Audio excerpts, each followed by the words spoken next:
Recording is on. Hi guys, so I am getting back onto doing my live readings and recording them and getting them posted up on my YouTube video. I was out with Jean the other day and we were looking at books, and I said I wanted to reread Animal Farm. It's been a long time, and he said that he would listen to this one if I did a live reading of it. So here we go. We're going to start Animal Farm by George Orwell. George Orwell was the pen name of Eric Arthur Blair, born in 1903 in colonial India. He attended boarding school in England, and it was there that he first became aware of the hurtful class prejudice that plagued British society, developing an early sensitivity to the uses and abuses of power. Upon graduating from Eton in 1921, Orwell signed on with the Burmese Indian Imperial Police, about which he commented, "In order to hate imperialism, you have got to be part of it." His time in Burma affected him profoundly, and he quit without explanation 5 years later, announcing that it was his time to become a writer. Finding himself nearly penniless and taking a job as a dishwasher, the young writer explored the topic of poverty firsthand in his first published book, Down and Out in Paris and London, 1933, followed soon after by Bermuse Days in 1934, which recalled his time in the Imperial Police. Though his interest in the plight of individuals attempting to transcend their social roles came across in such early comic novels as Keep the Aspidistra Flying in 1936, it wasn't until his impassioned account of the plight of English workers in The Road to Wigan Pier, 1937, that his new political consciousness fully blossomed. Around this time, he and his new wife joined an anti-fascist militia at the outbreak of the Civil War in Spain. As is recounted in his Homage to Catalonia, 1938, though he is perhaps best known for his brilliant satire, Animal Farm, 1946, and his classic dystopian novel, 1984, in 1949, which followed essay collections such as Inside the Whale, 1940, reflected his continuing concern with the very real political and social circumstances of his day. Following the death of his wife in 1945, Orwell contracted tuberculosis and, soon after his second marriage, died in 1950 at the age of 46. Animal Farm, a fairy story by George Orwell. Forward. When I was 11 years old, my family lived on what we jokingly called a gentleman's farm, which is to say, we had a house on 75 acres of land that we did not work. While there were chickens and horses, innumerable cats and dogs, 2 rabbits, and a pig that had been the best gift of my 10th birthday, we asked nothing of these animals, except that they should walk through the fields, which were too rocky and sloping for planting, and look picturesque. The ones that were capable of affection, which left out the chickens, we hoped would be affectionate. Like most children, I was in love with animals, and I preferred their company to that of any people I know. I was the envy of my city friends for being able to go out into the front yard and catch a horse by the halter to ride. I believed there was an understanding that existed between animals and a few lucky people, a sort of nonverbal language, and I spoke it. As a small child, I had cut my teeth on the tales of Beatrix Potter. I had believed wholeheartedly in Peter Rabbit's snug blue jacket. After that, there were the brilliant words of E.B. White, Charlotte's Web, Stuart Little, and the Trumpeter Swan, which led me naturally to the great horse novels, Black Beauty and The Black Stallion, and from there on to the novels of Jack London. On summer days, I walked in the woods with a pack of dogs, or I lay in the creek with the pig and scooped coal mud on his belly.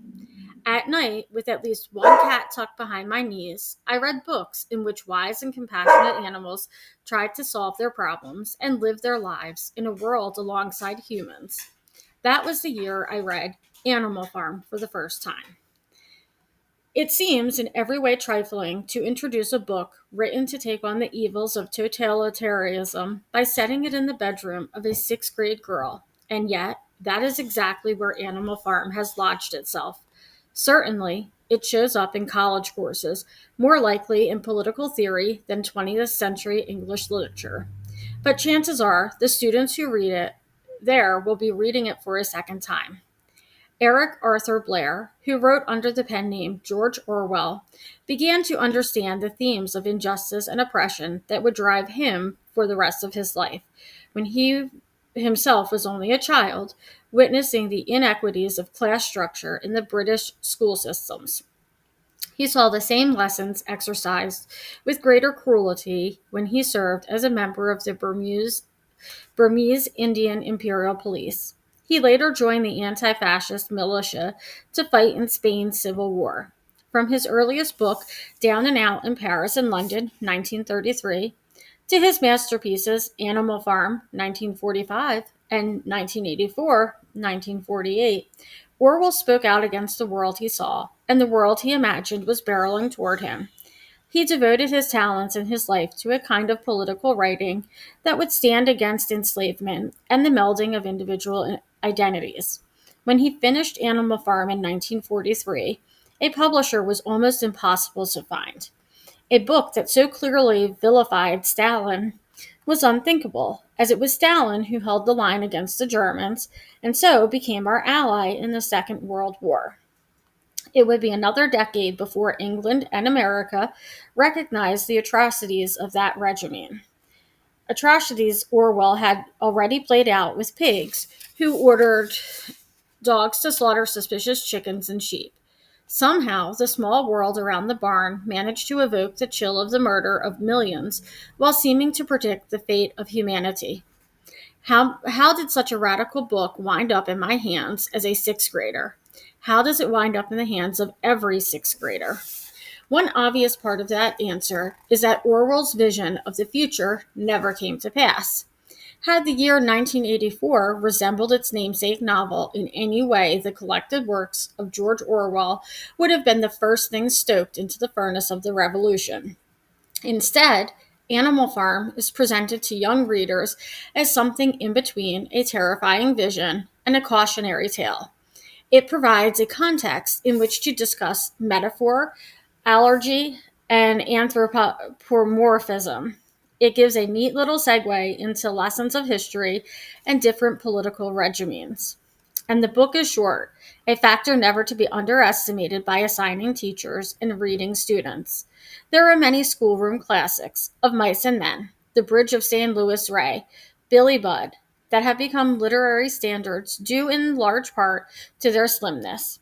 Actually, David Copperfield and Huckleberry Finn would be better choices in many cases had they not been so inconveniently long. If Animal Farm doesn't come up in the sixth grade, it will be there in seventh or eighth. And if it is possible that it was missed in class, it is the favorite of summer reading lists, especially when stacked next to Moby Dick. I make it a point to never speak for other authors, especially the ones who aren't in a position to correct me.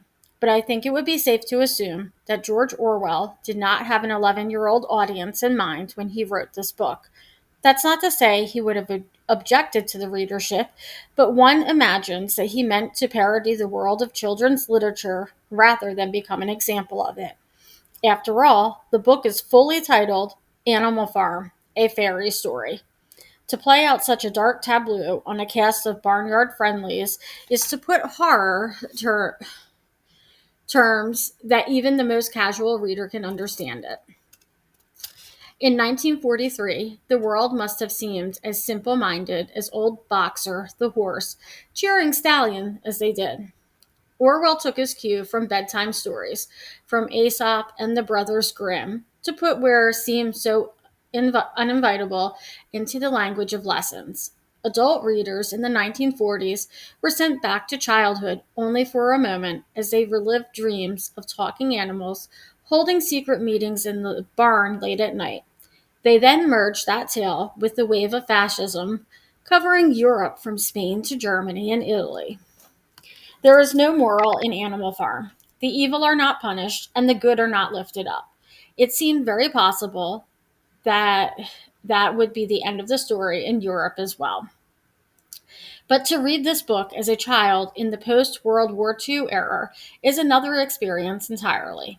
The words, a fairy story, are read without irony, without even an understanding of the concept of irony, though certainly irony provides another word to be discussed on the vocabulary list.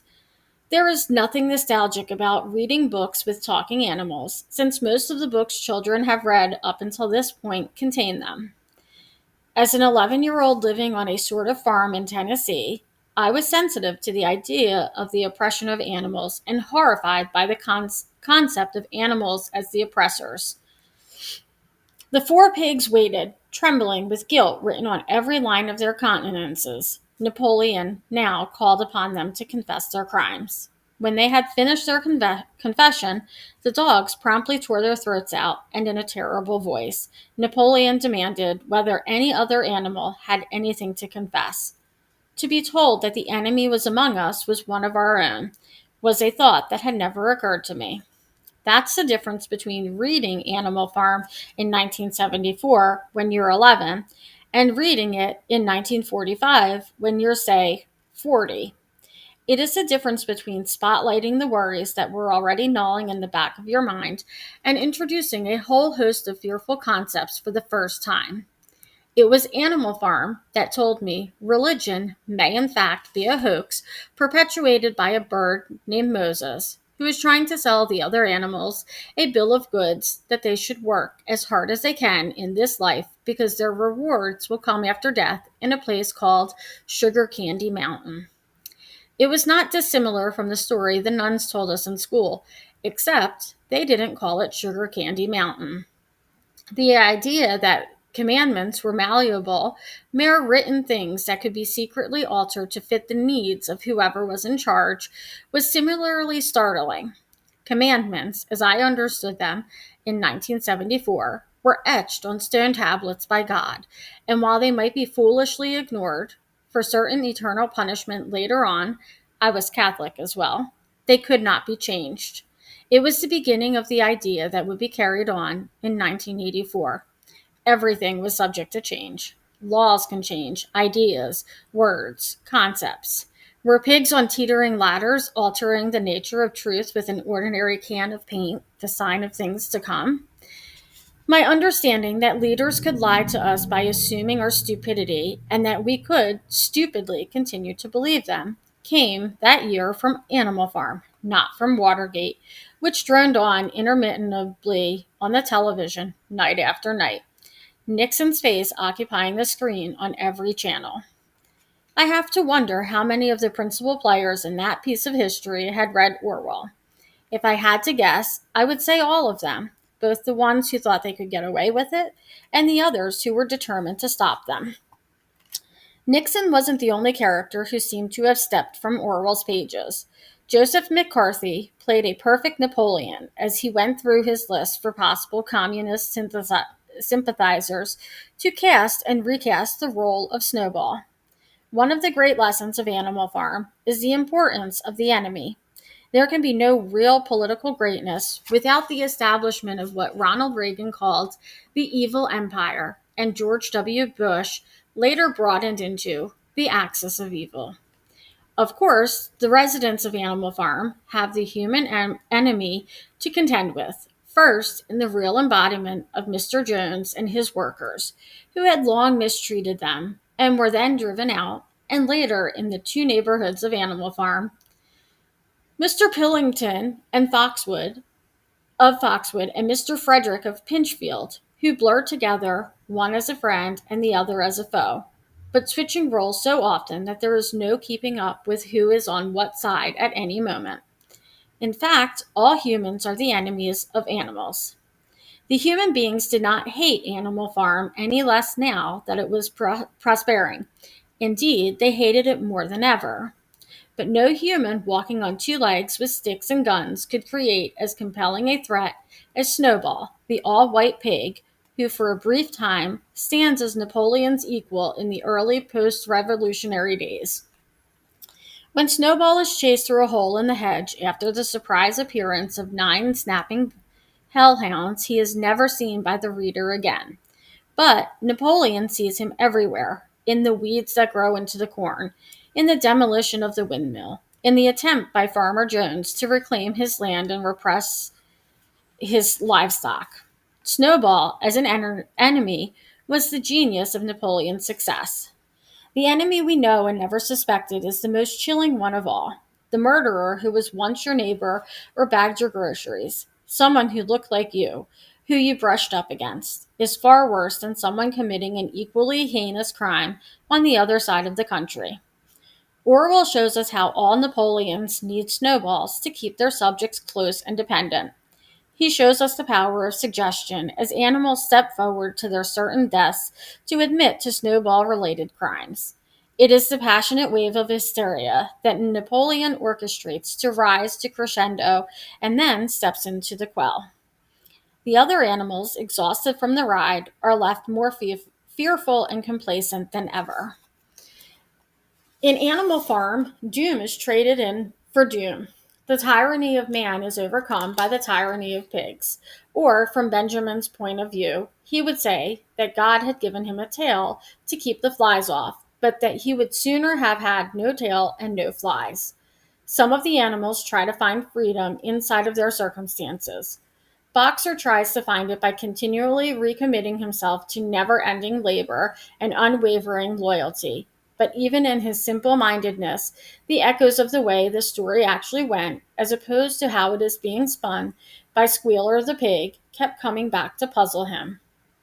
Clover tries to find her freedom through patience and affection, but all she is left with is exhaustion.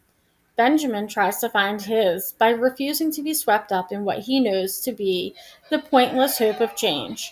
But he cannot help but feel impassioned upon learning that loyal horses are still sent to the knackers when they are deemed worthless, just like in the old days. Despite their best efforts to make their way within the system, every animal, save the pigs and dogs, is brutally disappointed in the end. Oddly enough, the only one who takes any control over her life is Molly, the pretty white horse who is constantly cited as being frivolous and vain. She wants to know if there will be sugar and ribbons after the revolution, and when she is told that not only will she not have sugar and ribbons, that she should despise these things she loves as symbols of her own oppression. She finds them anyway and hides them in her pile of hay. In short, Molly is the one animal who goes against the dictates of the leadership because she will not surrender the pleasures of her individuality, even if the pleasures are the product of another kind of oppression. In what must surely be the only moment approaching humor in the book, Clover confronts Molly about her grave breach of the system. "Molly," she said, "I have something very serious to say to you. This morning I saw you looking over the hedge that divides Animal Farm from Foxwood. One of Mr. Pilkington's men was standing on the other side of the hedge, and I was a long way away, but I am almost certain I saw this. He was talking to you, and you were allowing him to stroke your nose. What does that mean, Molly?" Molly denies the charge, but after she runs away, she is seen between the shafts of a smart dog cart, eating sugar, wearing ribbons, and having her nose rubbed by a fat man. The stupid, frivolous Molly chose to be a slave on her own terms, and in doing so, she was spared the enormous heartbreak of betrayal by her own kind. The implication is that Molly's happiness is of the cheapest sort because she refuses to live an examined life, and yet I can't help but think that in the world of Animal Farm, any happiness that is not gained on the backs of others should be taken as a sort of victory. We live in an age, in a country, where the right to question authority is so much a part of our societal fabric that the reminder to do so comes on bumper stickers. Perhaps we are far enough away from the publication of Animal Farm, with enough generations having been permeated by its logic, that it's time to ask ourselves the question: to what extent did Orwell create us? The book is no longer a red flag shot out toward fascist regimes, but an introduction to fascism and totalitarianism. This book is the hallmark of the dangers of letting others control your thoughts and has shaped the way an entire country thinks. Animal Farm is so deep inside our collective consciousness that it is hard to remember that there was a time it did not sound like a cliche, but that it is the origin of cliches. For once, Benjamin consented to break his rule, and he read out to her what was written on the wall. There was nothing there now except a single commandment. It ran, "All animals are equal, but some animals are more equal than others." We know the point so well, it's hard to imagine that there was a time when they were fresh, dangerous, even unpublishable. Orwell's work demands a hypervigilance of the reader. Like pledges and nursery rhymes, it stays with us, a promise of what will happen if we ever surrender our control to the system. Orwell never gave his readers the answers, just the worst case scenarios for the questions. Hopefully, by living in a nation of young Orwell readers, we will manage to avoid his vision by continually bearing witness to it. Ann Patchett. That's it for this um, first video. Continue listening on the next video as we start Animal Farm.